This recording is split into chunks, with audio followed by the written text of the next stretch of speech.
আসসালামু আলাইকুম বন্ধুরা, আমি আলামিন আছি তোমাদের সাথে। আজকে আমি আলোচনা করব বাংলা প্রথম পাত্রের থেকে সোনার তরী কবিতার, অর্থাৎ সোনার তরী কবিতাটি আমরা পড়ব এবং এই কবিতার যেই ইম্পর্ট্যান্ট বিষয়গুলো আছে আমরা সেইগুলো দেখব এবং কঠিন অংশের ব্যাখ্যাগুলো আমরা পড়ব। দেখো, প্রথমে আসি যে কবি পরিচিতি। কবি পরিচিতি হচ্ছে রবীন্দ্রনাথ ঠাকুর, অর্থাৎ সোনার তরী কবিতাটি লিখেছেন রবীন্দ্রনাথ ঠাকুর। কবি পরিচিতি নিয়ে আমি তেমন একটা ব্যাখ্যা পড়ব না বা পড়ার কিছু নেই, কারণ রবীন্দ্রনাথ ঠাকুরের কবি পরিচিতি সম্পর্কে আমরা সেই ক্লাস 3 থেকে পড়ে আসতেছি। ক্লাস 3, 4, 5, 6, 7, 8, 9, 10-এ পড়ে আসতে অনেক পড়ছি, আর পড়ার দরকার নেই। তো ওটা তোমরা পড়ে নেবা, শুধু জন্মসাল এবং মৃত্যুসালটা দেখে নেবা। তার জন্মসাল 1861 খ্রিস্টাব্দের 7ই মে এবং মৃত্যুসাল 1941 খ্রিস্টাব্দের 7ই আগস্ট। শুধু এই দুটো মুখস্থ রাখবা। আসো, এখন আমরা সরাসরি কবিতাটি পড়ি। দেখো, গগনে গর্জে মেঘ ঘন বর্ষা। এখানে গগন মানে আকাশ, গর্জে মানে গর্জন করে, অর্থাৎ আকাশে মেঘ গর্জন করে। ঘন বর্ষা অর্থাৎ প্রবল বৃষ্টি হচ্ছে। কূলে একা বসে আছি নাহি ভরসা, অর্থাৎ কূলে একা বসে আছি অর্থাৎ নদীর পাড়ে একজন একা বসে আছে, নাহি কোনো ভরসা, কোনো ভরসা নাই। দেখো, এই দুই লাইনের মূল ভাবার্থ যেটা বা মূল ব্যাখ্যা যেটা এই আলোচ্য যেই অংশটি আছে, এইখানে বর্ষার প্রকৃতির চিত্র ফুটে উঠেছে। কারণ আকাশে মেঘ গর্জন করতেছে এবং ঘন বর্ষা পড়তেছে, অর্থাৎ এইখানে বর্ষার প্রকৃতির চিত্র সেটা ফুটে উঠেছে এবং ভরা বর্ষায় আকাশ দেখো মেঘে ঢাকা। কারণ এখানে বলেছে গগনে গর্জে মেঘ, মেঘ গর্জন করতেছে। এমন পরিস্থিতিতে একজন কৃষক একা বসে আছে, কূলে একা বসে আছেন একজন কৃষক। রাশি রাশি ভাড়া পাড়া ধান কাটা হলো সারা, ভরা নদী ক্ষুরধারা খর পরশা, অর্থাৎ রাশি রাশি। যখন রাশি দ্বারা যখন কোনো কিছু সমষ্টি যখন দেখো এখানে রাশি রাশি বলা আছে, অর্থাৎ অনেক কিছু একসঙ্গে করা আছে। ভাড়া, এই ভাড়া অর্থ হলো ধান রাখার পাত্র বা পাত্র বিশেষ। এখানে ভাড়া ভাড়া বলতে ধান রাখার পাত্র বোঝানো হয়েছে। ধান কাটা হলো সারা, দেখো ধান কাটা শেষ। ভরা নদী ক্ষুরধারা, অর্থাৎ নদীতে পানি পরিপূর্ণ ছিল এবং ক্ষুরধারা, ক্ষুরধারা শব্দের অর্থ খুরের মতো ধারালো। ক্ষুরধারা শব্দের অর্থ খুরের মতো ধারালো। খর বর্ষা অর্থাৎ ধারালো বর্ষা। খর বর্ষা শব্দের অর্থ হলো ধারালো বর্ষা।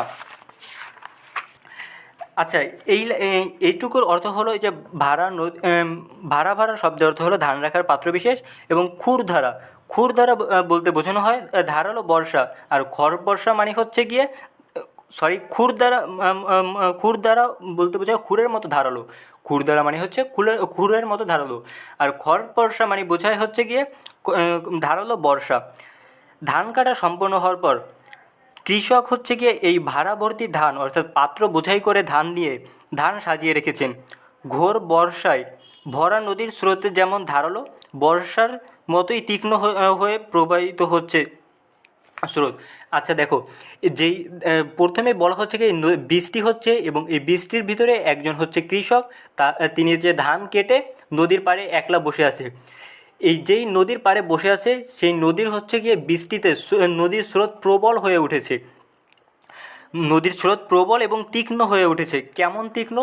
এটা এতটাই তীক্ষ্ণ যেন মনে হচ্ছে খুরের মতো ধারালো, অর্থাৎ খুর যেন আমরা তো সবাই চিনি খুর কেমন, ব্লেড ব্যবহার করে যেখানে কাটা হয়, অর্থাৎ একটা যন্ত্র যেটা ব্লেডের মতো অনেক ধারালো। সেই নদীর স্রোত এতটাই তীব্র হয়ে উঠেছে যেটা যেন মনে হচ্ছে খুরের মতো ধারালো একটা অস্ত্র। দেখো, এরপরে আসে কাটিতে কাটিতে ধান এলো বর্ষা, অর্থাৎ ধান যখন কৃষক কাটতেছিল, ধান কাটা অবস্থায় বর্ষা আসলো। একখানি ছোট ক্ষেত আমি একলা, অর্থাৎ এই ছোট ক্ষেতে কৃষক একলা বসে আছে। চারিদিকে বাঁকা জল করিছে খেলা, অর্থাৎ কৃষক যখন এই নদীর কূলে একা বসে আছে, চারিদিকে বাঁকা জল করিতেছে খেলা। এইখানে এই বাঁকা জল বলতে, এটা কিন্তু খুবই ইম্পর্টেন্ট, এই বাঁকা জল বলতে এখানে মহাকালের স্রোতকে ইঙ্গিত করা হয়েছে। বাঁকা জল বলতে এখানে এই মহাকালের স্রোতকে ইঙ্গিত করা হয়েছে। এই ছোট ক্ষেত, নদীর তীরে যেই ক্ষেতটি রয়েছে এটা একটা ছোট ক্ষেত। এই ছোট ক্ষেতে চারপাশে নদীর জল বেষ্টিত, অর্থাৎ এই নদীর চারদিকে ওই যে ক্ষেতের চারদিকে নদী রয়েছে। এই প্রবল যেই জলের স্রোত অর্থাৎ নদীতে যেই জলের তীক্ষ্ণ স্রোত, এই স্রোতের কবলে কৃষক ক্ষেতটি যে কোনো মুহূর্তেই নদীর গর্ভে বিলীন হয়ে যেতে পারে।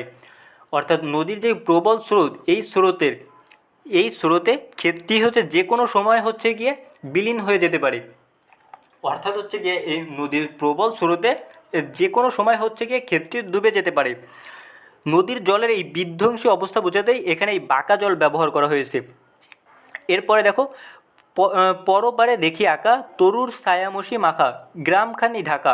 এই তরু মানে হচ্ছে গাছ, তরুর ছায়াময়ী মাখা, অর্থাৎ এখানে বলতে বোঝানো হয়েছে তরুর ছায়া অর্থাৎ গাছের ছায়া। গাছের ছায়া দেখো গ্রামখানি মেঘে ঢাকা, অর্থাৎ গাছের ছায়া যেমন হচ্ছে গিয়ে একটা কালার ধারণ করে, গ্রামখানি মেঘে ঢাকা অর্থাৎ মেঘের কারণে গ্রামখানিও তেমন একটা কালার ধারণ করেছে। অর্থাৎ ছায়া যেমন কালো, গাছের উপর ছায়া পড়লে যে ছায়াটা কালো রঙের হয়, এই মেঘটা গ্রামের উপর যখন পড়ছে অর্থাৎ ওই মেঘের কারণে গ্রামখানি কালচে বর্ণ ধারণ করেছে। অর্থাৎ দেখো এরপরে আছে প্রভাত বেলা এপারেতে ছোটো ক্ষেত আমি একলা, অর্থাৎ ওই কৃষক ছোটো ক্ষেতে একলা বসেছিল, গান গেয়ে তরি বেয়ে কে আসে। কৃষক লক্ষ্য করলেন যে গান গেয়ে তরি বেয়ে, এই তরি মানে হচ্ছে নৌকা, অর্থাৎ গান গেয়ে গেয়ে তরি বেয়ে নৌকা বেয়ে কে যেন আসে, দেখে যেন মনে হয় চিনি উহারে। অর্থাৎ গান গেয়ে তরি বেয়ে অর্থাৎ নৌকা বেয়ে যে আসতেছিল, নৌকা বেয়ে অবশ্যই সে মাঝি, কারণ হচ্ছে কি মাঝি নৌকা বয়, নৌকা বেয়ে যে মাঝি আসতেছিল, কৃষকের তাকে দেখে মনে হলো তাকে যেন চিনি উহারে, অর্থাৎ কৃষককে ওই মাঝির চেনা চেনা মনে হচ্ছে। এই তরি শব্দে, এখানে তরি শব্দের অর্থ হচ্ছে নৌকা। কবির দৃষ্টিতে যেই মাঝি, এই মাঝি হচ্ছে নির্মম ও মহাকালের প্রতীক। অর্থাৎ কবি যে দেখলেন গান গেয়ে তরি বেয়ে কে আসে, এইখানে যে তরি বেয়ে আসতেছিল সে মাঝি ছিল। এই কবির দৃষ্টিতে বা এই কৃষকের দৃষ্টিতে ওই মাঝি হচ্ছে নির্মম ও মহাকালের প্রতীক। এটা কিন্তু মনে রাখতে হবে, কারণ এখান থেকে এমসিকিউ আসে। বস্তুত রবীন্দ্রনাথ তার শিল্প ভাবনায় আপন সত্তার বাইরে এক মহাশক্তি স্বরূপ উপলব্ধি করেছেন। তিনি যাকে জীবন দেবতা বলে অভিহিত করেছেন। মহাকাল রূপে এই মাঝি তার প্রতিরূপ। দেখো এরপরে আছে ভরা পালে চলে যায়, অর্থাৎ যে মাঝি নৌকা বেয়ে আসতেছিল তার হচ্ছে গিয়ে নৌকায় পাল দেওয়া ছিল, সে ভরা পাল উঠে চলে যাচ্ছে, কোনো দিকে নাহি যায়, সে একাধারে চলে যাচ্ছে, কোনো দিকে এদিক ওদিকে তাকায় না। দেখো এরপরে আছে ঢেউগুলো নিরুপায় ভাঙে দুধার, অর্থাৎ নদীতে যখন ঢেউ হয় তখন দেখবে হচ্ছে গিয়ে নদী ঢেউ হলে একবার ঢেউ এপাশে যায় নদীর পাড়ে যায় লাগে, আর একবার হচ্ছে গিয়ে সেই ঢেউ ওই নদীর ওই পারে যায় লেগে ওই পারে যায় লাগে সেই ঢেউটা। এখানে সেটাই বলা হচ্ছে ঢেউগুলো নিরুপায়, অর্থাৎ ঢেউগুলো কোনো উপায় না পেয়ে ভাঙে দুধারে, অর্থাৎ নদীর একবার হচ্ছে গিয়ে এই সাইডে হচ্ছে ঢেউ লাগে, আর একবার হচ্ছে গিয়ে নদীর অপর সাইডে হচ্ছে গিয়ে ঢেউ লাগে। দেখে যেন মনে হয় চিনি উহারে, ওগো তুমি কোন বিদেশে যাও। এটা হচ্ছে গিয়ে কবি উক্তিটি করেছে, মাঝিকে দেখে তার মনে হচ্ছে গিয়ে তাকে চেনা চেনা লাগে, ওগো তুমি কোন বিদেশে যাও। মাঝিকে উদ্দেশ্য করে এখানে এই কবি বা হচ্ছে গিয়ে কৃষক বলতেছে তুমি কোন বিদেশে যাও, বারেক ভিড়াও তরি কুলেতে এসে, অর্থাৎ তিনি বলতেছেন এই তরি মানে নৌকাটি কুলেতে এসে ভিড়াও বা কুলেতে হচ্ছে গিয়ে রাখো। যেও যেথায় যেতে চাও, তুমি যেথায় যাও সেখানে যেতে চাচ্ছ সেখানে যেও, যাহারে খুশি তারে দাও, যাহারে খুশি তাকে নিও, শুধু তুমি নিয়ে যাও ক্ষণিক হেসে। অর্থাৎ এই মাঝি তার কাছে আকুল আবেদন করে বলতেছে তাকে হচ্ছে যে যেন নিয়ে যায় এই পরিস্থিতি থেকে, কারণ হচ্ছে গিয়ে একটা বিরূপ পরিস্থিতি, এই যে ঘন মেঘের ভিতর বৃষ্টি ছিল, এইখান থেকে যেন মাঝি কৃষককে নিয়ে যায়, এখানে সেটাই বলা হচ্ছে। আমার সোনার ধান কুলেতে এসে, অর্থাৎ ক্ষণিক হেসে আমার সোনার ধান কুলেতে এসে, এখানে মাঝি কৃষক বলতেছেন মাঝিকে তার সোনার যেই ধান, অর্থাৎ হচ্ছে তার যে সৃষ্ট কর্ম, সেটাকে হচ্ছে গিয়ে নিয়ে যেতে বলতেছে। যত চাও তত লও তরুণী পরে, অর্থাৎ তুমি যা চাও তাই দেব, তুমি হচ্ছে গিয়ে আমার সোনার ধানটুকু নিয়ে যাও। আর আছে আর নাই দিয়েছি ভরে, আর আছে আর নাই দিয়েছি ভরে, অর্থাৎ কৃষক হচ্ছে গিয়ে তার যে সোনার ধান ছিল অর্থাৎ তার সৃষ্ট কর্ম সেটা হচ্ছে গিয়ে নৌকাতে হচ্ছে গিয়ে ভরে দিয়েছে। এতকাল নদী কূলে, মানে অনেকটা সময় এই নদীর কূলে বসেছিল, যাহা লয়ে সিনু ভুলে, যাহার নিশ্চয় তাই সিনু ভুলে সকলই দিলাম তুলে, অর্থাৎ তার যেই সোনার ধান ছিল বা হচ্ছে গিয়ে তার যেই সৃষ্ট কর্ম ছিল সেগুলো হচ্ছে গিয়ে নৌকাতে তুলে দিছে। থরে বিথরে এখন আমারে লহ করুণা করে, তার যেই ধানগুলো ছিল সেগুলো তো নদীতে যে নৌকাতে তুলে দেওয়া হয়েছে। এখন মাঝি কৃষক বলতেছে মাঝিকে, আমার সোনার ধান তো তোমাকে দিলাম, এখন হচ্ছে গিয়ে তুমি আমাকে নাও, এটা করুণা করে বলতেছে। এখন হচ্ছে গিয়ে এইখানে সেই মাঝি বলতেছে, ঠাই নাই ঠাই নাই ছোট সে তরি, আমারই সোনার ধানে গিয়েছি ভরে। অর্থাৎ দেখো এইখানে ঠাই নাই ঠাই নাই ছোট সে তরি, যেই তরিটা ছিল অর্থাৎ যেই নৌকাটা ছিল সেটার একটা ছোট নৌকা ছিল, সেখানে কোনো ঠাই নাই, ধান রাখার ফলেই নৌকাটা ভরে গিয়েছে। শ্রাবণ গগনে ঘিরে ঘন মেঘ ঘুরে ফিরে, শূন্য নদীর তীরে রহিন উপরে। তারপর হচ্ছে গিয়ে দেখো, যাহা ছিল নিয়ে গেল তরি, যাহা ছিল নিয়ে গেল সোনার তরি। অর্থাৎ যেই ধানগুলো ছিল ওই ধানগুলো নৌকায় দেওয়ার ফলে নৌকাটা হচ্ছে গিয়ে ভরে গেছে। এখন সেই কৃষকের কোনো স্থান নাই, বা যে কৃষক যে নৌকাতে উঠবে তার কোনো জায়গা ছিল না, কারণ তার ধান রাখার ফলেই নৌকাটা হচ্ছে গিয়ে ভরে গিয়েছিল। এটাই হচ্ছে কি কবিতা ছিল। এইখান থেকে যেই কয়টা বিষয় হচ্ছে গিয়ে সৃজনশীল আসে সেটা হচ্ছে এই ঠাই নাই ঠাই নাই ছোট সে তরি, সোনারি ধান আমারই সোনার ধানে গিয়েছে ভরি। এইখান থেকে কিন্তু সৃজনশীল আসে এবং এমসিকিউতে আসে। এবং আরেকটা হচ্ছে গিয়ে এইখানে এই বাঁকা জল করিতেছে খেলা, এটা কিন্তু এই এবং গগনে গরজে ঘন মেঘ ঘন বর্ষা, কুলে একা বসে আছি নাহি ভরসা, এই তিনটে টপিক থেকেই কিন্তু বা এই তিনটে লাইন থেকে কিন্তু বেশি প্রশ্ন আসে সৃজনশীল এবং এমসিকিউতে আসে, তাই এইটুকু হচ্ছে ভালোভাবে পড়বা। এরপরে আমরা হচ্ছে গিয়ে দেখবো এইখান থেকে কী কী এমসিকিউ আসে, আমরা হচ্ছে গিয়ে পরের ভিডিওতে দেখবো এইখান থেকে যে বোর্ডে এমসিকিউগুলো আসছে সেগুলো। এখন আমরা দেখবো এখান থেকে হচ্ছে গিয়ে কী কী ছোটো প্রশ্নগুলো আসছে বিভিন্ন এখান থেকে এখনও পর্যন্ত কোনো সালে প্রশ্ন আসে নাই, অর্থাৎ কোনো বোর্ড প্রশ্ন আসে নাই। তা এখন হচ্ছে কি আমরা দেখবো এখানে এই মূল পাঠ থেকে কী কী হচ্ছে কি প্রশ্ন আসে। সোনার তরী কবিতায় কোন ঋতুর কথা বলা হয়েছে? দেখো এই কবিতায় কিন্তু আমাদের বর্ষাকাল সরাসরি কিন্তু কোনো ঋতুর কথা বলা নাই, কিন্তু এখানে বর্ষার কথা বলা হয়েছে, অর্থাৎ বৃষ্টির কথা বলা হয়েছে, বৃষ্টি পড়তেছিল তাই এখানে বর্ষার ঋতু হবে। এটা কিন্তু খুব ইম্পর্টেন্ট, কোন ঋতুর কথা বলা হয়েছে। সোনার তরী কবিতায় বর্ষা ঋতুর কথা বলা হয়েছে। ধান কাটার সময় খেতে কতজন লোক ছিল? দেখো ধান কাটার সময় কিন্তু খেতে কোনো লোক ছিল না, খেতে একজন লোক ছিল, সেই হচ্ছে কৃষক। অর্থাৎ ধান কাটার সময় খেতে একজন লোক ছিল। ভরা নদীর স্রোত দেখতে কেমন? ভরা নদীর স্রোত দেখতে খুরের মতো ধারালো। দেখো আমরা কিন্তু যে পড়ার সময় দেখছি ধান কাটা হলো সারা, ভরা নদী খুর ধারা, অর্থাৎ ভরা নদীর স্রোত এখানে কিন্তু ছিল খুরের মতো ধারালো। আর খুর হচ্ছে গিয়ে আমরা সবাই চিনি একটা যন্ত্র, যেটা হচ্ছে গিয়ে ব্লেড লাগিয়ে বা ব্লেড ব্যবহার করে হচ্ছে গিয়ে সেই যন্ত্র ব্যবহার করা হয়, অর্থাৎ ব্লেড কতটাই ধারালো। ভরা নদীর স্রোত দেখতে কেমন? ভরা নদীর স্রোত দেখতে খুরের মতো ধারালো। ধান কাটার সময় কি এলো? ধান কাটার সময় বর্ষা এলো। এটা কিন্তু আমরা কবিতা পড়ার সময় দেখছি। সোনার তরী কবিতায় কতখানি ক্ষেত ছিল?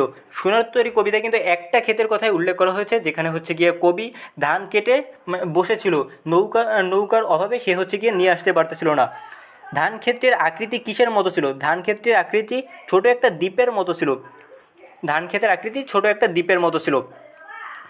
দেখো সোনার তরী কবিতায় কৃষকের ছোট ক্ষেতের চারদিকে কি করেছিল খেলা? সোনার তরী কবিতায় কৃষকের ছোট ক্ষেতের চারদিকে বাঁকা জল করিতেছিল খেলা। এটা কিন্তু আমি তোমাদের রিডিং পড়ার সময় বা কবিতাটি পড়ার সময় বলছি, এই বাঁকা জল কিন্তু খুবই ইম্পর্টেন্ট, এটা থেকে কিন্তু এমসিকিউ আসে। সোনার তরী কবিতায় কৃষকের ছোট ক্ষেতের চারদিকে বাঁকা জল করিতেছিল খেলা। সোনার তরী কবিতায় কি মেঘে ঢাকা ছিল? গ্রামখানি মেঘে ঢাকা ছিল।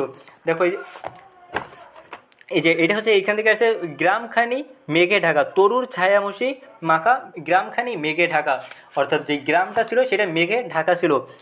কবিতার দূরবর্তী গ্রামটি কোন সময় দৃশ্যপট তুলে ধরা হয়েছে?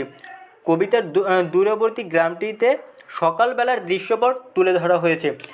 দেখো এইখানে যে গ্রামখানি ঢাকা ছিল সেটা হচ্ছে গিয়ে প্রভাত বেলা, প্রভাত মানে হচ্ছে সকাল, অর্থাৎ সকালবেলার দৃশ্যখানি তুলে ধরা হয়েছে। কবিতার দূরবর্তী গ্রামটির কোন সময় দৃশ্যপট তুলে ধরা হয়েছে? এটা হচ্ছে সকালবেলার দৃশ্যপট তুলে ধরা হয়েছে। নিরুপায় ঢেউগুলো কোথায় ভাঙে? নিরুপায় ঢেউগুলো দেখো দুই ধার ভাঙে।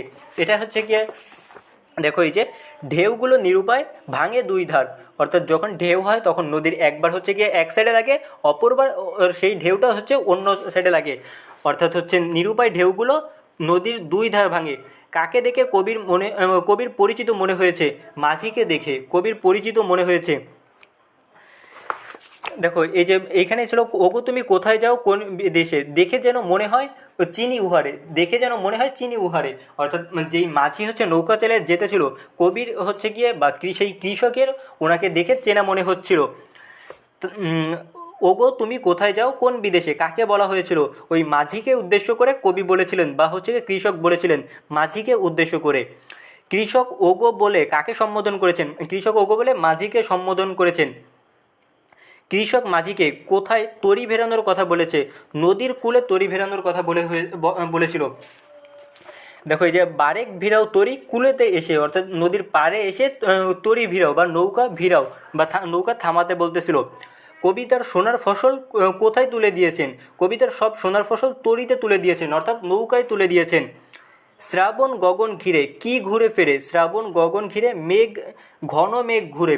শ্রাবণ গগন ঘুরে, ঘন মেঘ ঘুরে।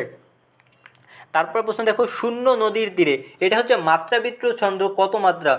শূন্য নদীর তীরে মাত্রাবৃত্ত ছন্দ 8 মাত্রা। শূন্য নদীর তীরে কে পড়ে রইল? শূন্য নদীর তীরে কৃষক হচ্ছে গিয়ে পড়ে রইল। দেখো এখান থেকে যেই শব্দার্থ বা টিকগুলো আসে সেগুলো হচ্ছে গিয়ে খুর ধারা। খুর কি? খুর হলো খুর ধারা হলো খুরের মতো ধারালো প্রবাহ বা স্রোত, অর্থাৎ খুর ধারা বলতে এখানে যে স্রোত, নদীর যে স্রোত, এই স্রোতের প্রবাহ যে খুরের মতো ধারালো ছিল সেটাকে বোঝানো হয়েছে। খড় বর্ষা, খড় বর্ষা শব্দের অর্থ হলো ধারালো বর্ষা। খড় বর্ষা শব্দের অর্থ হলো ধারালো বর্ষা। সোনার তরী কবিতায় উল্লেখিত বাঁকা জল কিসের প্রতীক? সোনার তরী কবিতায় উল্লেখিত বাঁকা জল কালো স্রোতের প্রতীক। থরে বিথরে শব্দের অর্থ কী? স্তরে স্তরে। থরে বিথরে শব্দের অর্থ হলো স্তরে স্তরে। সোনার তরী কবিতায় উল্লেখিত মাঝি কিসের প্রতীক? সোনার তরী কবিতায় উল্লেখিত মাঝি মহাকালের প্রতীক। এই কবিতায় যে মাঝিকে উল্লেখ করা হয়েছে সে হচ্ছে মহাকালের প্রতীক। দেখো এরপরে হচ্ছে কি আছে, নৌকা এবং মাঝি কিসের প্রতীক? নৌকা এবং মাঝি দুইটাই হচ্ছে গিয়ে মহাকালের প্রতীক। সোনার তরী কবিতার রচয়িতাকে, এখানে হচ্ছে পাঠ পরিস্থিতিকে আসা প্রশ্ন। রবীন্দ্রনাথ ঠাকুর, তার হচ্ছে গিয়ে কোন কাব্যগ্রন্থ থেকে যে কবিতাটি নেওয়া হয়েছে এটা কিন্তু ইম্পর্টেন্ট। তার সোনার তরী কবিতাটি সোনার তরী কাব্যগ্রন্থ থেকে অন্তর্ভুক্ত করা হয়েছে, অর্থাৎ রবীন্দ্রনাথ ঠাকুরের সোনার তরী একটা কাব্যগ্রন্থ ছিল, সেই কাব্যগ্রন্থ থেকেই সোনার তরী কবিতাটি নেওয়া হয়েছে। সোনার তরী কবিতায় কী মিশে রয়েছে? জীবনাদর্শন মিশে রয়েছে। কবিতায় কবির জীবনাদর্শন মিশে রয়েছে। মহাকালের চিরন্তন স্রোত কিসে টিকে থাকে? মহাকালের চিরন্তন স্রোতে মানুষের সৃষ্ট সোনার ফসল টিকে থাকে। মহাকালের স্রোতে চিরন্ত মানুষের স্রোতে সৃষ্ট সোনার ফসল টিকে থাকে, অর্থাৎ মানুষ হচ্ছে গিয়ে দেখো কেউ কারো কোনো সৃষ্টিকর্ম করে কোনো মানুষই কিন্তু হচ্ছে গিয়ে বহুকাল বেঁচে থাকতে পারবে না, অর্থাৎ মানুষের জন্ম হলে তার মৃত্যু হবেই, কিন্তু তিনি যদি কোনো একটা হচ্ছে গিয়ে শ্রেষ্ঠ কোনো কিছু উপার্জন করে যায়, অর্থাৎ হচ্ছে গিয়ে কোনো বিষয়ে যদি সে হচ্ছে গিয়ে পারদর্শী থাকে, অর্থাৎ তার যে সোনার ফসল যেটা সেটাই হচ্ছে গিয়ে টিকে থাকবে, অর্থাৎ তার সৃষ্ট কর্মের ফলেই মানুষ তাকে চিনে থাকবে, তার নামের জন্য তাকে চিনবে না বা তার রূপের জন্য তাকে কিন্তু কখনো কেউ স্মরণ করবে না। তার যেই প্রধান বা সৃষ্ট যেই ফসলটা থাকবে সেটাই হচ্ছে গিয়ে তাকে স্মরণ করবে।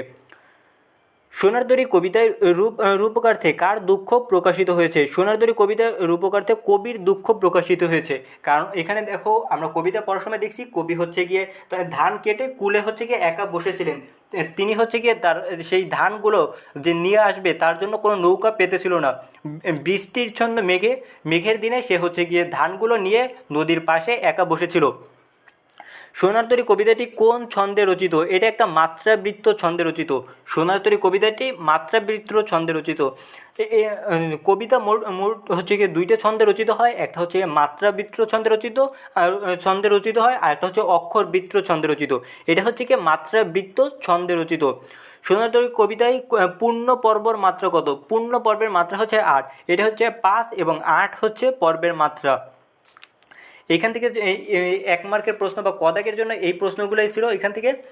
আসলে এখন এর পরের ভিডিওতে আমরা হচ্ছে গিয়ে এমসিকিউগুলো দেখব, এখান থেকে যেই এমসিকিউগুলো আসে আমরা হচ্ছে গিয়ে সেই এমসিকিউগুলো দেখব।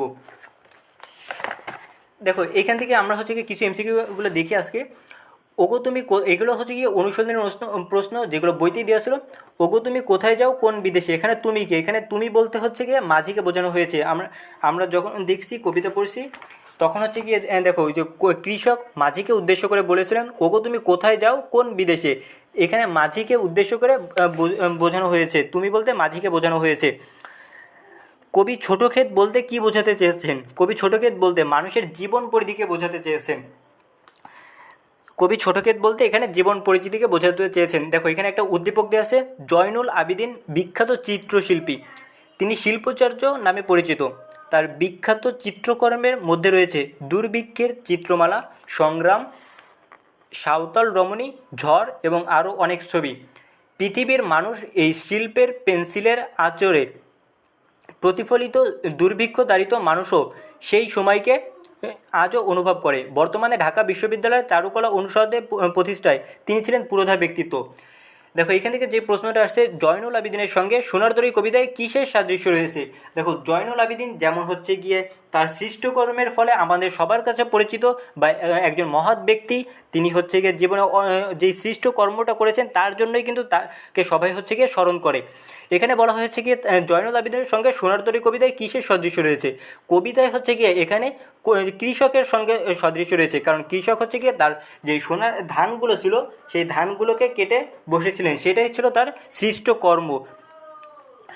উক্ত সাদৃশ্যের পরিপ্রেক্ষিতে বলা যায়, অর্থাৎ কৃষকের সঙ্গে এবং জয়নুল আবেদিনের সঙ্গে যেই সাদৃশ্য রয়েছে সেই সাদৃশ্যতে বলা যায় সৃষ্টি অবিনশ্বর, অর্থাৎ মানুষের জন্ম হলে মানুষের মৃত্যু হবে, কিন্তু তার যে সৃষ্টি কর্ম থাকবে, অর্থাৎ তিনি যেই কর্মটা করে যাবেন সেটা হচ্ছে কি অবিনশ্বর, তার কোনো ধ্বংস হবে না, অর্থাৎ তার যেই সৃষ্ট কর্মগুলো থাকবে সেটা হচ্ছে গিয়ে সবসময় বহমান থাকবে।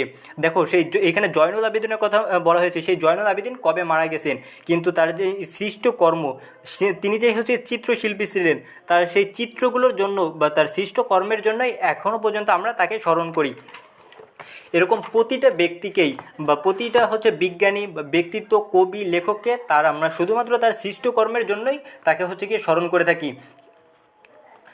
দেখো এখান থেকে হচ্ছে পাঠ পরিচিতি, কবি পরিচিতিকে যেই প্রশ্নগুলো আসে এখান থেকে, সাহিত্যকর্মের পাশাপাশি অন্যান্য চিত্রশিল্পী হিসেবে প্রতিভার স্বাক্ষর রেখেছিলেন রবীন্দ্রনাথ ঠাকুর। অর্থাৎ রবীন্দ্রনাথ ঠাকুর কিন্তু তিনি শুধু হচ্ছে কবি ছিলেন না, তিনি একজন লেখক ছিলেন, তিনি একজন হচ্ছে গিয়ে চিত্রশিল্পী ছিলেন। আমরা জানি রবীন্দ্রনাথ চিত্রশিল্পীও ছিলেন। তিনি অনেক কবিতা লিখেছেন, অনেক হচ্ছে গিয়ে গল্প লিখেছেন, অনেক ছোট গল্প লিখেছেন। রবীন্দ্রনাথ ঠাকুরকে ছোট গল্পের জনক বলা হয়। তিনি অনেক নাটক লিখেছেন, তিনি চিত্রশিল্পীও ছিলেন। তিনি একসময় হচ্ছে গিয়ে অনেক সুন্দর ছবিও আঁকতেন। রবীন্দ্রনাথ মাত্র 15 বছর বয়সে রবীন্দ্রনাথ ঠাকুর কোন কাব্যগ্রন্থ প্রকাশিত হয়? বনফুল কাব্য প্রকাশিত হয় 15 বছর বয়সে। রবীন্দ্রনাথ ঠাকুরের প্রকাশিত প্রথম কাব্যের নাম কি? তার প্রথম কাব্যের নাম ছিল বনফুল, যেটা হচ্ছে গিয়ে মাত্র 15 বছর বয়সে প্রকাশিত হয়। রবীন্দ্রনাথ ঠাকুর কত খ্রিস্টাব্দে নোবেল পুরস্কার পান? 1913 খ্রিস্টাব্দে তিনি নোবেল পুরস্কার পান।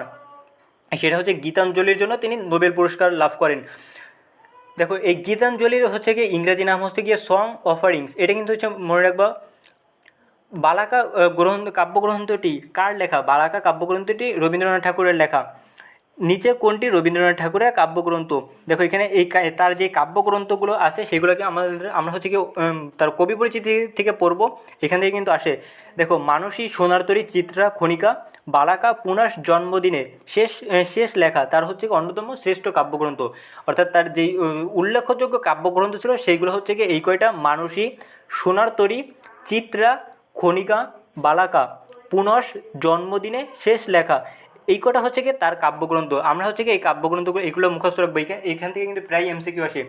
তারপর এইগুলো তার কোন কাব্যগ্রন্থ ছিল, বা এটা তার কোন উপন্যাস বা তার গল্প ছিল, কোনটা হচ্ছে ছোট গল্প, কোনটা কবিতা, এইগুলো হচ্ছে কি আমরা কবি পরিচিতি থেকে পড়বো, কারণ এইগুলো থেকে বেশি এমসিকিউ আসে।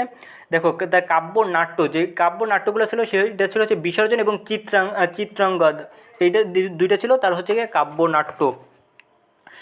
দেখো নিচের কোনটি রবীন্দ্রনাথ ঠাকুরের কাব্যগ্রন্থ? পুনস। এটা কিন্তু আমরা এমসিকিউতে দেখলাম। বিসর্জন কী জাতীয় রচনা? বিসর্জন হচ্ছে গিয়ে নাটক। চিত্রাঙ্গদা কোন নাটকটি কে রচনা করেছেন? রবীন্দ্রনাথ ঠাকুর। রবীন্দ্রনাথ ঠাকুর কত খ্রিস্টাব্দে মৃত্যুবরণ করেন? 1941 খ্রিস্টাব্দে। কোনো কবির হচ্ছে গিয়ে জন্ম সাল এবং জন্ম তারিখ এবং মৃত্যু সাল, মৃত্যুর তারিখ, এই দুটো কিন্তু আমাদের মুখস্থ রাখতে হবে। সেটা বাংলা এবং ইংরেজিতে এই দুইটাই মুখস্থ রাখতে হবে। এশিয়াদের মধ্যে কে প্রথম সাহিত্যে নোবেল পুরস্কার পান? রবীন্দ্রনাথ ঠাকুর। বাংলা সাহিত্যের ছোট গল্পের পথিকৃত কে? পথিকৃত হচ্ছে রবীন্দ্রনাথ ঠাকুর। তিনি হচ্ছেন বাংলা সাহিত্যের ছোট গল্পের জনক। রবীন্দ্রনাথকে ছোট গল্পের জনক বলা হয়। শেষ লেখা কার রচনা? শেষ লেখা হচ্ছে গিয়ে রবীন্দ্রনাথ ঠাকুরের রচনা। এই শেষ লেখা এটা হচ্ছে গিয়ে একটা কাব্যগ্রন্থ যেটা রচিত হচ্ছে রবীন্দ্রনাথ ঠাকুর। তার আর একটা হচ্ছে গিয়ে উপন্যাস আছে শেষের কবিতা, ওইটার নাম হচ্ছে গিয়ে শেষের কবিতা, কিন্তু ওইটা কিন্তু উপন্যাস, এটা কিন্তু এমসিকিউতে প্রায় এসে থাকে। সেটা হচ্ছে গিয়ে এইখানে রয়েছে কবি পরিচিতির ভিতর দেওয়া নাই, তার অন্য যেই লেখকটা আছে, অন্য যে গল্পগুলো আছে সেইখানে দেওয়া আছে। শেষের কবিতা সেটা হচ্ছে গিয়ে তার একটা উপন্যাস, কিন্তু ওটার নাম হচ্ছে কিন্তু শেষের কবিতা, ওইটা কিন্তু একটু মনে রাখবা, ওইখান থেকে কিন্তু এমসিকিউ আসে। দেখো এখন আমরা দেখি হচ্ছে গিয়ে মূল পাঠ থেকে কী কী এমসিকিউগুলো আসে। ঘন বর্ষা শব্দটির মাধ্যমে কবিতার মূলত কী বোঝানো হয়েছে? ঘন বর্ষা বলতে তুমুল বর্ষা বা প্রবল বৃষ্টির কথা বোঝানো হয়েছে। কারণ এটা আমরা তো স্বাভাবিকভাবেই জানি, আমরা মুখস্থ করার চেষ্টা করবো না, আমরা হচ্ছে গিয়ে অনুধাবন করার চেষ্টা করবো বা বোঝার চেষ্টা করবো। ঘন মানে হচ্ছে গিয়ে আমরা এটাই সবাই বুঝি, ঘন মানে মানে একসঙ্গে বা প্রবলভাবে যেটা বোঝায় সেটাকেই বুঝি, অর্থাৎ তুমুল বর্ষা। কূলে একা বসে আছি নাহি ভরসা বলতে কবি কী বোঝানো কী বুঝিয়েছেন? অনিশ্চয়তা, অর্থাৎ কূলে যে তিনি বসে আছেন তার কোনো ভরসা নাই, অর্থাৎ এই বৃষ্টির ভেতরে মেঘাচ্ছন্ন আকাশে বৃষ্টি পড়তেছে, কবি তার কৃষক তার হচ্ছে ধানগুলো কেটে কূলে একা বসেছিলেন, তার কোনো ভরসা নাই। এখানে তাই বলতে ভরসা বলতে অনিশ্চয়তা বলতেই বোঝানো হয়েছে। কৃষকের ভরসা না পাওয়ার কারণ কি? তার ভরসা না পাওয়ার কারণ হচ্ছে বর্ষার দুর্যোগ বা যে প্রবল বৃষ্টি ছিল, বৃষ্টির যে বিধ্বংসী রূপ ছিল, তার জন্য কৃষকের কোনো ভরসা নাই। দেখো তারপরে আছে সোনার তরী কবিতায় ভাড়া ভাড়া শব্দগুচ্ছ বলতে কী বোঝানো হয়েছে? ভাড়া ভাড়া বলতে বিপুলতা বলতে বোঝানো হয়েছে। এই ভাড়া হচ্ছে গিয়ে পাত্রকে বোঝানো হয়, এই কবিতায় হচ্ছে ধান রাখার পাত্রকে ভাড়া বলতে বোঝানো হয়েছে, অর্থাৎ যে তার অনেক যে ধান ছিল সেটাকে বোঝাতে বা অনেক ধান এটা বোঝাতে হচ্ছে ভাড়া ভাড়া, মানে দুইবার ব্যবহার করা হয়েছে, অর্থাৎ বিপুলতা বোঝাতে এখানে ভাড়া ভাড়া শব্দগুচ্ছ ব্যবহৃত হয়েছে। ধান কাটা শেষ হওয়ার মধ্য দিয়ে কবিতাটিতে কী প্রকাশ পেয়েছে? ধান কাটা শেষ হওয়ার মধ্য দিয়ে কবিতাটিতে কী প্রকাশ পেয়েছে? কর্মের পরিণতি, তিনি যে কর্ম করেছিলেন তার হচ্ছে গিয়ে পরিণতি হচ্ছে কি শেষেই তো প্রকাশিত হয়, নাকি আমরা তো কোনো একটা কাজ করলে তার পরিণতি তো শেষেই প্রকাশ পাই। এইখানে ধান কাটা দিয়ে বোঝানো হয় তিনি যে ধান লাগিয়েছেন, ধান হচ্ছে গিয়ে বীজ বপন করেছেন, সেখান থেকে চারা উৎপন্ন হয়েছে, সেই ধান যে কাটা হলো সেখান থেকে ফসল পেয়েছেন, এটার দ্বারা বোঝানো হয়েছে তার কর্মের পরিণতি, তিনি যে কর্ম করেছেন তার পরিণতি শেষে পেয়েছেন। কবিতায় কৃষকের কর্মস্থলটি কেমন? কৃষকের কর্মস্থলটি ছিল ছোট একটা কর্মস্থল, কারণ ক্ষেতটি একটা ছোট ক্ষেতে তিনি ধান লাগিয়েছিলেন, সেটা বোঝানো হয়েছিল। বাঁকা জল কোথায় খেলা করিতেছে? বাঁকা জল হচ্ছে ক্ষেতের চারদিকে খেলা করিতেছে। কবি বা এখানে যে কৃষক ছিলেন তার যে ক্ষেত ছিল, ক্ষেতের চারদিকে বাঁকা জল খেলা করিতেছিল। এই বাঁকা জল হচ্ছে মহাকালের এবং নির্মোহের প্রতীক। বাঁকা জল খেলা করার মধ্য দিয়ে নদীর জলে কোন দিকটি উন্মেচিত হয়েছে? উদ্দামতা। পরপারের গ্রামখানি কীরূপ? পরপারের গ্রামখানি আঁকা ছবির মতো। আমি একলা কথাটির মধ্য দিয়ে মূলত কোন দিকটি উন্মেচিত হয়েছে? শিল্পস্রষ্টার অপূর্ণতা, শিল্পস্রষ্টার অপূর্ণতা। এখানে আমি একলা বলতে কৃষক একলা যে বসেছিলেন সেটাকে বোঝানো হয়েছে। এই কথাটির মধ্য দিয়ে মূলত কোন দিকটি উন্মেচিত হয়েছে? সেটা হচ্ছে গিয়ে শিল্প স্রষ্টার অপূর্ণতা, অর্থাৎ শিল্প যে স্রষ্টা থাকবেন তিনি হচ্ছে একাই, তার হচ্ছে গিয়ে যে সৃষ্ট কর্ম থাকবে সেটা হচ্ছে অপূর্ণ। সোনার তরী কবিতায় কে ভরা পালে চলে যায়? মাঝি। মাঝি হচ্ছে গিয়ে ভরা পাল নিয়ে চলে যায়।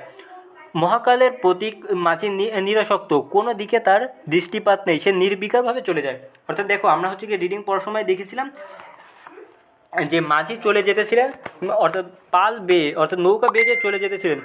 এখানে বলা ছিল দেখে যেন মনে হয় চিনি উহারে, ওগো তুমি কোথায় যাও কোন বিদেশে, বারেক ভিড়াও তরি কুলেতে এসে।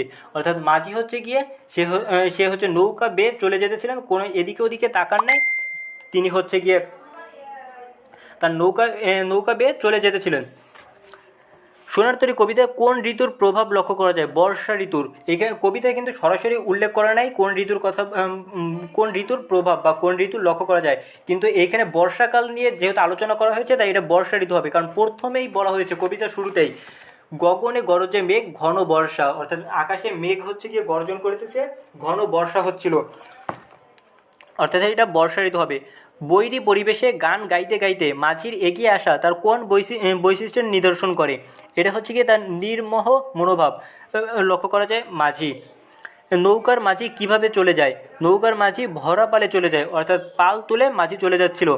ঢেউগুলো নিরুপায় কথাটির মধ্য দিয়ে মূলত কী বোঝানো হয়েছে? কাল আপন গতিতে বহমান, অর্থাৎ হচ্ছে সময় আপন গতিতে বহমান থাকবে, সময় কারোর জন্য থেমে থাকবে না। তুমি জীবনে যেই সময়টুকু পাবা, অর্থাৎ তোমার জন্ম থেকে মৃত্যুর আগ পর্যন্ত যেই সময়টুকু থাকবে সেটা আপন গতিতে চলতে থাকবে। এর মধ্যে যদি তুমি কোনো সৃষ্টকর্ম করো বা কোনো ভালো কাজ করো, তার জন্য তুমি স্মরণীয় হয়ে থাকতে পারবা। আর যদি কোনো কাজ না করো, তাহলে তুমি হচ্ছে কেউ তোমাকে স্মরণ করবে না। যেমন দেখো, আমাদের যে বিজ্ঞানী এবং হচ্ছে গিয়ে যে বিজ্ঞানী, লেখক, কবি আছেন, তারা তাদের সৃষ্ট কর্মের ফলেই তারা আমাদের মাঝে স্মরণীয় হয়ে আছেন। এই দেখো, এই যেমন এই রবীন্দ্রনাথ ঠাকুর, তার যে সৃষ্ট কর্ম আছে তার জন্যই আমরা তাকে স্মরণ করি, এখন পর্যন্ত আমরা তাকে স্মরণ করি। কিন্তু তিনি যদি আজকে এই কবিতা এবং হচ্ছে গল্প এগুলো যদি তিনি না লিখতেন, তাহলে কিন্তু আমরা তাকে কেউই স্মরণ করতাম না। অর্থাৎ প্রতিটা ব্যক্তি যে পৃথিবীতে স্মরণীয় বা ফেমাস বা হচ্ছে গিয়ে ভাইরাল হয়েছেন, সবই কিন্তু তাদের সৃষ্টকর্মের জন্যই এটা হয়েছে। বারেক ভিড়াও তরি কুলেতে এসে চরণটিতে কৃষকের কিরূপ আবেদন প্রকাশিত হয়েছে, অনুনয় বা হচ্ছে গিয়ে বিনয় প্রকাশিত হয়েছে। তিনি হচ্ছে গিয়ে অনুনয় করে বা বিনয় করে বলতেছেন, বারেক ভিড়াও তরি কুলিতে এসে, অর্থাৎ হচ্ছে তরি মানে হচ্ছে নৌকা, নৌকা হচ্ছে কুলেতে এসে ভিড়াও বা থামাও, সেটা বলতেছেন।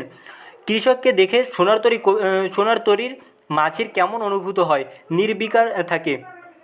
কৃষককে দেখে সোনার তরীর মাঝি কেমন অনুভূতি হয়, নির্বিকার থাকে। দেখো, মাঝির কোনো দিকে না তাকানোর অন্তর্নিহিত কারণ কি? মহাকাল আপন গতিতে চলে, অর্থাৎ কেউ কারোর জন্য থেমে থাকবে না, সে চলতে থাকবে। আর এবং হচ্ছে গিয়ে এখানে আরও একটা বিষয়, সেটা হচ্ছে গিয়ে যে প্রবল বৃষ্টি হলো এবং মেঘে যে গর্জন করতেছিল, তার জন্য হচ্ছে গিয়ে সবাই হচ্ছে চাই আপন গতিতে তার হচ্ছে গন্তব্যে পৌঁছাতে বা তার বাসায় যেতে। কেউ হচ্ছে গিয়ে ওই নির্জন জায়গায় থাকতে চায় না, তার জন্য হচ্ছে এখানে এটাই বলা হচ্ছে, মাঝি কোনো দিকে না তাকানোর অন্তর্নিহিত কারণ কি? তার ভেতরে যে কারণ, সেটা হচ্ছে মহাকালে আপন গতিতে চলে। কবির বর্ণনায় নিরুপায় ঢেউগুলো কি করে? কবির বর্ণনায় নিরুপায় ঢেউগুলো ভাঙে দুই দ্বার। দেখো, এটা হচ্ছে বই থেকে সরাসরি। ঢেউগুলো নিরুপায় ভাঙে দুই দ্বার, অর্থাৎ নদীতে যখন ঢেউ হয়, তখন হচ্ছে একবার হচ্ছে ঢেউ এপারে লাগে এবং অপর ঢেউ হচ্ছে কি অপর পারে লাগবে একবার। এটা হচ্ছে কি সাধারণত দেখা যায়। তাই এখানে এটাই বলা হচ্ছে, নিরুপায় ঢেউগুলো কি করে? ভাঙে দুই দ্বার। বর্ষা প্রকৃতির রূপ ফুটে উঠেছে কোন চরণে? অর্থাৎ যে বর্ষার প্রকৃতির রূপ ফুটে উঠেছে কোন চরণে? গগনে গর্জে মেঘ ঘন বর্ষা। অর্থাৎ এই প্রথম যে উক্তিটি আছে, সেটাই হচ্ছে কি বর্ষার প্রকৃতি ফুটে উঠেছে। কারণ দেখো, গগনে মানে আকাশে, গর্জে মেঘ গর্জন করে, মেঘ ঘন বর্ষা, অর্থাৎ এইখানে বর্ষার যে প্রকৃতি সেটা হচ্ছে প্রথম লাইনেই ফুটে উঠেছে। ধান কাটার পর কৃষকের মনে কিসের উদয় হয়? আশঙ্কার। এই আশঙ্কার কারণ হচ্ছে গিয়ে যে মেঘ হচ্ছে এবং যে বৃষ্টি হচ্ছিল, তিনি কি তার ধানগুলো নিয়ে তার গন্তব্যে পৌঁছাতে পারবেন কি না, তার সেই আশঙ্কা ছিল। নৌকার মাঝিকে দেখে প্রথমটায় কৃষকের কি ধারণা হয়? পূর্ব পরিচিত। প্রথমে দেখো উক্তিটি এমন ছিল, দেখে যেন মনে হয় চিনি উহারে। এই কৃষক এই উক্তিটা মাঝিকেই করেছিলেন, দেখে যেন মনে হয় চিনি উহারে। কৃষক ধান কাটার সময় কি এলো? বর্ষা এলো। কৃষকের ধান কাটার সময় বর্ষা এসেছিল। দেখো, আজকে এ পর্যন্তই। এরপর হচ্ছে বাকি এমসিকিউগুলো আমরা হচ্ছে কি সলভ করব, তারপর হচ্ছে কি আমরা সৃজনশীলগুলো সলভ করব। আজকে এ পর্যন্তই। তোমরা হচ্ছে কি আমার ফেসবুক পেজে একটা হচ্ছে কি ফলো দিয়ে রাখবা, তাহলে আমি যখনই লাইভে আসবো তখন দেখতে পারবা। আমার ফেসবুক পেজের নাম হচ্ছে গিয়ে লুকায়িত জ্ঞান, আমাদের ইউটিউব চ্যানেলের নামও হচ্ছে গিয়ে লুকায়িত জ্ঞান। তোমরা সেখানে সাবস্ক্রাইব করে রাখতে পারবা। ওইখানে আমি বিভিন্ন বিষয়ে ভিডিও আপলোড করি, ম্যাথ, ফিজিক্স এবং হচ্ছে গিয়ে বাংলার রেগুলার ভিডিও আপলোড করে থাকি। তোমরা হচ্ছে গিয়ে সেখান থেকে দেখতে পারবা। এবং তোমাদের যদি ম্যাথ, ফিজিক্স বা ইংলিশের কোনো যদি সমস্যা থাকে, আমাদের গ্রুপে পোস্ট করবা, সেখান থেকে হচ্ছে সমস্যার সমাধান করা হয়। আমাদের গ্রুপের নামও হচ্ছে লুকায়িত জ্ঞান। যে কোনো ধরনের সমস্যা থাকলে গ্রুপে হচ্ছে গিয়ে পোস্ট করবা। ওইখানে হচ্ছে একটা পাবলিক গ্রুপ, ওইখানে যে সমস্যাগুলো সমাধান করে দেওয়া হয় এবং বিভিন্ন বিষয়ে নোট আপলোড করা হয়। তোমরা যারা হচ্ছে বিভিন্ন গ্রুপ থেকে দেখতেছো, তারা হচ্ছে আমাদের পেজ থেকে ঘুরে আসবা। আমাদের পেজের নাম হচ্ছে লুকায়িত জ্ঞান। এখানে বিভিন্ন বিষয় বা বিভিন্ন টপিকের উপর নোট দেওয়া হয়, প্রতিটা সাবজেক্টেরই, যেটা তোমাদের হয়তো বা উপকৃত হবে। ভালো লাগলে আমাদের পেজ থেকে ঘুরে আসো।